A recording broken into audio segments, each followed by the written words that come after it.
Alright guys, 4.6 Savage here, and today we're working on a 2011 Ford Escape with the 3.0 Durtec flex fuel.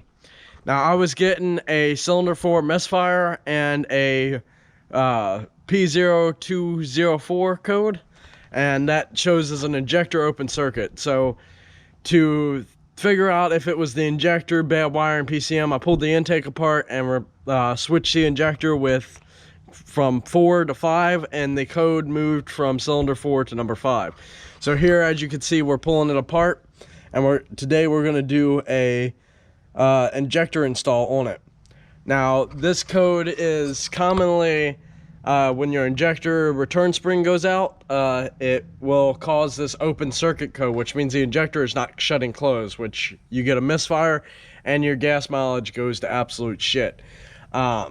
But I'm going to get this intake pulled off, because as you can see, you got your air cleaner you pull off, which is there. You've got this hose here, which you pull off. Pull the connector for the EGR. Pull the 2 bolts out of the EGR and pull the brake booster hose. There's also a bracket down here that there's 1 bolt. There's 2 bolts up here for the intake, but if you just take the bolt out of the head, you don't have to worry about it. Hang on, I got the GoPro stuck. And then there's the connector for the throttle body, the think that's the purge valve, and like I said, the evap. And then you've got your intake manifold. We'll go ahead and get this off and we'll start. Alright guys, so the intake is now off, and you can see you've got the fuel injectors here, and you'll have to pull the fuel rail off, which will be 4 8mm bolts. I let this car sit for over 15 hours.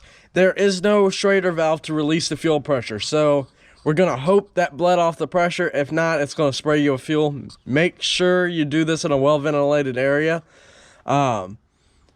These cars are supposed to let the pressure bleed off after you shut them off. Last time I pulled the fuel rail, it did not. So we're going to go ahead and pull this fuel rail and get this injector pulled, and then we're going to start back up and put it all back together for you. Alright guys, so we got the fuel rail off. As you can see, took the 4 bolts out. I already pulled the injector.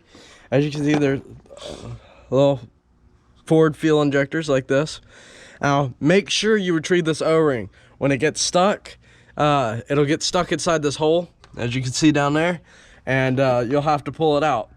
So these injectors, I really haven't seen this style before. They use these clips to hold them into the fuel rail, which, as you can see, it clips in and clips into here so it doesn't blow out, which is abnormal for the usual thing. So we're gonna go in here and we're gonna grab the new fuel injector and go ahead and install it. I had to buy this from Napa. It was $51. Or it cost me $52 even, actually. So we'll go ahead and set it down for a second and get it out of the bag. Brand new O-ring installed on it. So we'll go open the bag. As you can see, brand new fuel injector. So we'll remove the caps right there. Set it down again and pull both caps. This last cap's being stubborn, but there we go. And see, so now we'll set it up there and see, it'll push in just like that. And then you'll go ahead and you'll spin it. Make sure your thing is flipped up like this. Clip it in and you're done. Make sure you clip your wiring harness back in. Then you flip the fuel rail back over. Push it back in. And installation is the reverse of removal. Just take your bolts, you throw them in. Start all 4 of your bolts. That way you know your fuel rail's centered.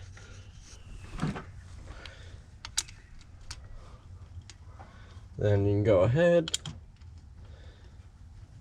and hand tighten them down.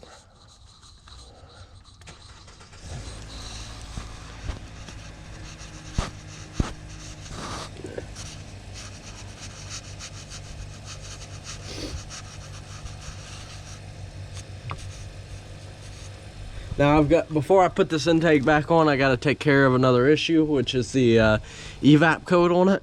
Well, it's not the evap, it's the EGR code. It says insufficient flow, but we're gonna go ahead and clean the EGR out and thing. I'll probably make another video on that, but for right now, that's gonna be all for this video. Hopefully this helps anybody who has this trouble code, and y'all can figure it out.